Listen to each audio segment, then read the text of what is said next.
Praise the lord అండి. ప్రభునామంలో మీ అందరికీ వందనాలు చెల్లిస్తున్నాను. ఈ నెల 17వ తేదీ జరిగిన ఒక సందర్భము ప్రపంచమంతా వైరల్ అయింది. నెటిజన్స్ దాన్ని బాగా వైరల్ చేశారు. సోషల్ మీడియాలో బాగా వైరల్ అయిన ఒక సంఘటన, యాండీ బైరన్ ఈయన సీఈఓగా ఉన్నాడు. ఆస్ట్రానమర్ అనే ఒక ఐటీ కంపెనీకి సీఈఓగా ఉన్నాడు. ఆయన వయసు 50 సంవత్సరాలు. అలాగే క్రిస్టిన్ క్యాబట్ అనే ఆమె 52 సంవత్సరాలు అదే కంపెనీలో హెచ్ఆర్గా వర్క్ చేస్తుంది. వీళ్ళిద్దరూ ఒక కోల్డ్ ప్లే అని ఒక కాన్సర్ట్కి వెళ్ళారు. అది బోస్టన్లో జరుగుతూ ఉంది. దాదాపు 70,000 మంది ఆ కాన్సర్ట్కి హాజరయ్యారు. అయితే ఆ కాన్సర్ట్లో ఎప్పుడైతే ఆ కెమెరాలో వాళ్ళిద్దరూ అశ్లీలంగా అసభ్యంగా ప్రవర్తిస్తూ ఉన్నారో ఆ దృశ్యాలు అక్కడున్న స్క్రీన్ పైన డిస్ప్లే అయినప్పుడు వాళ్ళిద్దరూ కూడా చాలా షేమ్గా ఫీల్ అయ్యారు. ఒక ఆమెమో తన ముఖాన్ని దాచుకుంది, ఇంకొక ఆయన తాను కిందకి దిగిపోయి తన దేహాన్ని మొత్తం దాచుకున్నాడు. యాండీ బైరన్ అనే ఆయన. వీరిరువురు కూడా దాదాపుగా వృద్ధాప్యంలో ఉన్నారు. పెళ్ళిడికి వచ్చిన పిల్లలు వాళ్ళకు ఉన్నారు. కానీ ఒక అక్రమమైన సంబంధాన్ని వాళ్ళు కలిగి ఉన్నారు. ప్రపంచమంతా నివ్వెరపోయింది. వెంటనే యాండీ బైరన్ తన భార్య మేగన్ బైరన్ ఆమె వెంటనే తన ఇంటి పేరుని తొలగించేసుకుంది తన సోషల్ మీడియా ప్లాట్ఫామ్స్లో. సో ఇదంతా మనం చూసినప్పుడు ఈ అక్రమ సంబంధాలు, కుటుంబాల్లో ఒకళ్ళనొకళ్ళు మోసం చేసుకోవటం, భర్తను మోసం చేసే భార్యను మోసం చేసే భర్త. బైబిల్ ఏమని చెప్తుంది అంటే హెబ్రీ పత్రిక 13వ అధ్యాయంలో వివాహము అన్ని విషయములలో ఘనమైందట. అనేకమైన విషయాలు ఉన్నాయి కదా భూమి మీద. అయితే వివాహం అట అబవ్ ఆల్, అమాంగ్ ఆల్ అన్నిట్లో కూడా చాలా ఘనమైందిగా సాక్షాత్తు దేవుడే ఎంచాడు. అంత మాత్రమే కాదు, ఆ హెబ్రీ పత్రిక 13:4 ఈ రీతిగా రాయబడింది, వివాహము అన్ని విషయములలో ఘనమైనదిగాను పానుపు నిష్కల్మషమైనదిగాను ఉండవలెను. పానుపు కట కల్మషం తోచకూడదట, అది నిష్కల్మషమైనదిగా ఉండాలి. అంత మాత్రమే కాదు, వేశ్య సంగులకును వ్యభిచారులకును దేవుడు తీర్పు తీరుస్తాడు. ఈ మాటలు వింటున్న వారు ఎవరైనా సరే, నీ భార్యను మోసం చేసి మరొక స్త్రీతో అక్రమ సంబంధం కలిగి ఉన్నావా? లేదా నీ భర్తను నువ్వు మోసం చేస్తూ మరొక పురుషునితో అక్రమ సంబంధం కలిగి ఉన్నావా? వివాహం అప్పుడు నువ్వు చేసిన ప్రమాణాలు నీకు జ్ఞాపకం లేవా? అన్నీ తెలిసే నీ కుటుంబాన్ని నువ్వు పాడు చేసుకుంటున్నావా? ఒక యవ్వనస్తుడిగా ఉన్న యేసుక్రీస్తు ప్రభువుని శత్రువు అనేక మార్లు శోధించాడు. ఈ లోక మహిమంతా యేసు ప్రభువుకు చూయించి, నువ్వు పాపం చెయ్యి, నువ్వు ఇది చేస్తే ఈ మహిమ నీకు ఇస్తానని చెప్పినప్పుడు యేసుక్రీస్తు ప్రభు లొంగలేదు. కారణం ఏంటంటే తన సంఘము కొరకు ప్రభువు తన్ను తాను పరిశుద్ధంగా కాపాడుకున్నాడు. ఆయన కార్చిన రక్తధారలు పరిశుద్ధమైనవి. హెబ్రీ పత్రికలో రాయబడి ఉంటుంది, యేసుక్రీస్తు మన వలె అన్ని విషయాల్లో శోధించబడ్డాడు, కానీ ఆయన పాపం లేనివాడుగా ఉన్నాడు. నీవు శోధించబడుతున్నావు, కానీ ఏం చేస్తున్నావు? పాపం చేస్తున్నావా? మనం పాపముతో పోరాడుటలో రక్తము కారునంతగా ఇంకా దాన్ని ఎదిరించలేదని హెబ్రీ పత్రిక 12వ అధ్యాయంలో మనం చూస్తాం. ప్రేమైన దేవుని బిడ్డలారా, ఈ మాటలు వింటున్నా నీతో ఒక మాట సూటిగా చెప్తున్నా.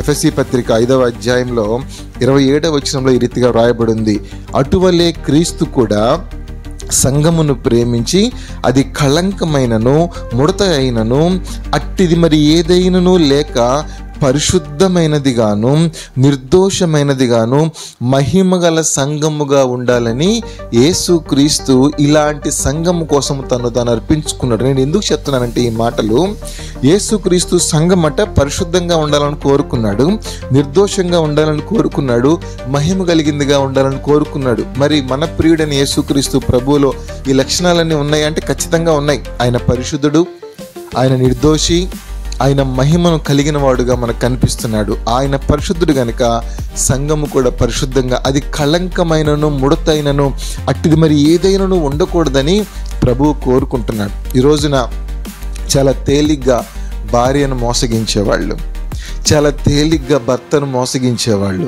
అక్రమ సంబంధం పెట్టుకోవటానికి వెనకాడని వాళ్ళు, పిల్లల్ని కూడా కాదనుకొని చాలా కర్కశమైన హృదయంతో కుటుంబాలను చిన్న భిన్నం చేసుకుంటున్న వ్యక్తులు లేరా అండి?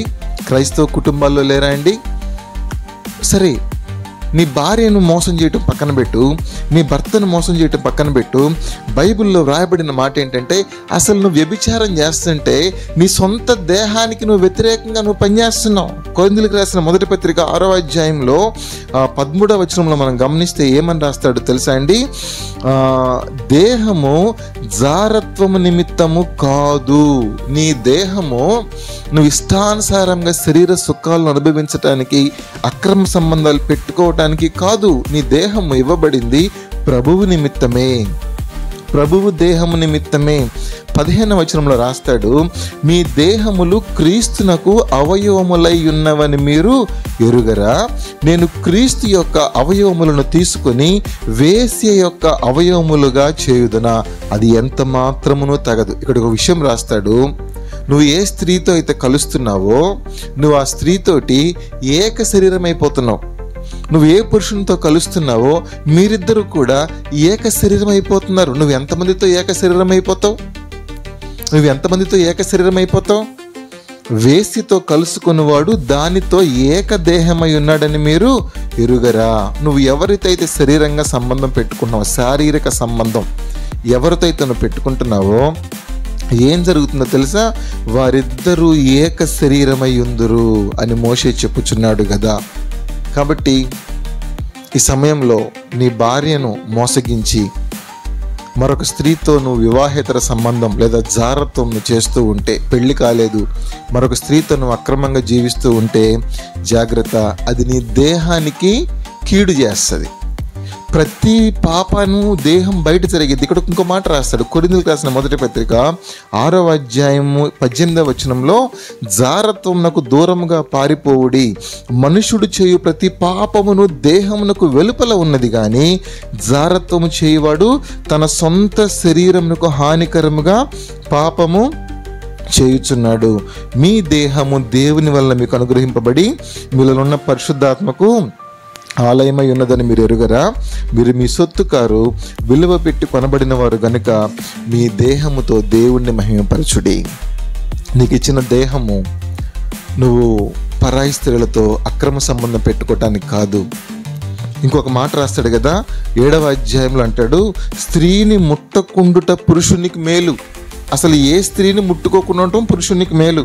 అయితే జారత్వంలో జరుగుతున్నాయి కాబట్టి ప్రతివానికి సొంత భార్య ఉండాలి, ప్రతి స్త్రీకి కూడా సొంత భర్త ఉండాలని పౌలు గారు రాస్తున్నారు. నీకు దేవుడు ఒక చక్కని భార్యనిచ్చాడు, నీకు దేవుడు చక్కని భర్తనిచ్చాడు. నీవు మరొక వైపు చూడాల్సిన అవసరత ఏంటి? నువ్వు నిజంగా నీ భార్యను ప్రేమిస్తే నువ్వు మరో స్త్రీని నీ మనసులో నువ్వు తలంచుకో. నువ్వు నిజంగా నీ భర్తను ప్రేమిస్తే మరొక పురుషుడిని నీ హృదయంలో నువ్వు తలంచుకో. యేసుక్రీస్తు ప్రభువు సంఘానికి కట్టుబడి సంఘము కొరకు పరిశుద్ధంగా జీవించాడు. కనుకనే ఈరోజు నీకు నాకు గొప్ప నిరీక్షణ. ఆ సంఘ వధువు కోసం ప్రభువు మరలా రాబోతున్నాడు. గొర్రెపిల్ల వివాహ మహోత్సవము చాలా దగ్గరలో ఉంది. అందుకనే ప్రభువు వివాహాన్ని ఘనపరిచాడు. పాన్పు నిష్కళంకంగా ఉండాలని కోరుకున్నాడు. ఈ మాటలు వింటున్న వారు ఎవరైనా సరే వివాహేతర సంబంధాల్లో, అక్రమ సంబంధాల్లో ఉంటే జాగ్రత్త, అది నీకు అవమానాన్ని తీసుకొస్తుంది. యాండీ బైరన్ ఆశ్చర్యపోయాడు. అది నా ప్రైవసీకి అడ్డం వచ్చింది అన్నాడు. 70,000 మందిలో ఉన్న అతను పట్టుబడ్డాడు. నీవు ఈరోజు కాకపోతే రేపైనా నీ యొక్క అక్రమ సంబంధం బయటపడుతుంది. నువ్వు పట్టుబడతావు, ఖచ్చితంగా పట్టుబడతావు. 70,000 మందిలో అతను రికగ్నైజ్ అయ్యాడు, ఆశ్చర్యపోయాడు, ఉలిక్కి పడ్డాడు. తన జీవితం కొలాప్స్ అయిపోయింది. తన భార్య, తన బిడ్డలు అవమానం పాలైపోయారు. Same happened with this women Christina. ఆమెతో కూడా ఇదే జరిగింది. ఆమె కుటుంబం కొలాప్స్ అయిపోయింది. జాగ్రత్త, నీ బిడ్డలు నాశనం అయిపోతారు, నీ కుటుంబం చిన్నభిన్నం అయిపోతుంది. దేవునికి భయపడేవాడెవడు కూడా వ్యభిచారం జోనికి వెళ్ళడు. అది బుద్ధిహీనత అనే వాక్యం. జారత్వము బుద్ధిహీనత, వ్యభిచారము బుద్ధిహీనత. పరాయి స్త్రీ నాశించేవాడు నిప్పులను ఒళ్ళో పెట్టుకున్న వానితో సమానం. అది కాలకుండా ఉంటుందా? ఖచ్చితంగా కాలుతుంది. వేశ్య లోతైన గొయ్య, పరస్త్రీ ఇరుకైన గుంట అని వాక్యం సెలవిస్తుంది. కాబట్టి ప్రియమైన దేవుని బిడ్డ, జాగ్రత్త.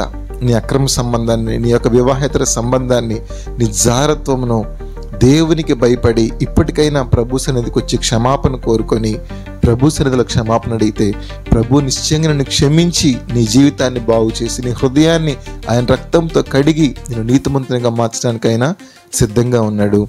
May God bless you.